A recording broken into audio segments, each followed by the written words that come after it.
বন্ধুরা দেখো, এখন রাত্রিবেলা করে এলাম সয়াবিনের একটা তরকারি। তো তার লেগে এদিকে প্রথমে কাটটা লিছি টমেটো, তারপরে এদিকে লয়ে লাইছি সয়াবিন, আলু কাটটা ধুইয়া নিয়েছি। এদিকে একবারে তেল দিয়ে সেরা তেজপাতা শুকনো মরিচ দিয়ে সেরা আলুটি আমি ভাজা নেবো হলুদ লবণ দিয়ে সেরা।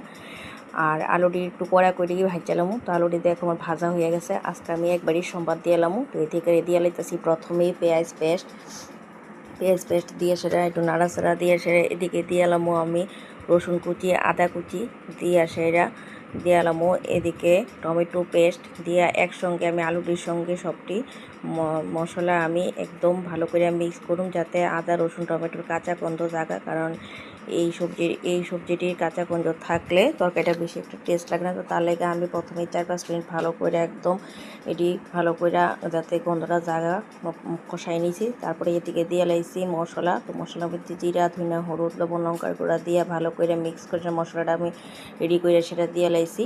তো আলুর সঙ্গে ভালো করে মশলাটা আমি কষাই নেবো।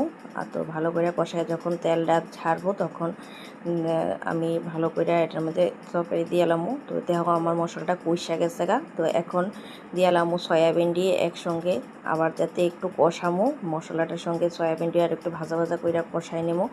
তো দেখো আমার সয়াবিন দিয়ে আলু ভালো করে কষানো হয়েছে। এখন দিয়ে এলাইছি ঝোল।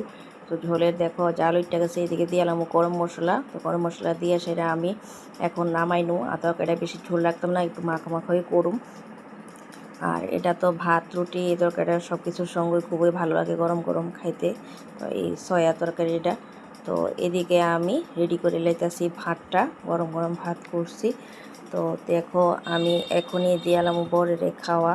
তো আজকে একটু তাড়াতাড়ি খাইব বইতেছে, তার লেগে আমি প্রথমেই দেখো রান্না করতে করতে এদিকে আমি রেডি করে লাইছি ভাতটা। তো লয়ে লাইছি ভাত গরম গরম, কাঁচা লঙ্কা আর স্যালাড হিসেবে নিয়েছি পেঁয়াজ, এক টুকরা লেবু।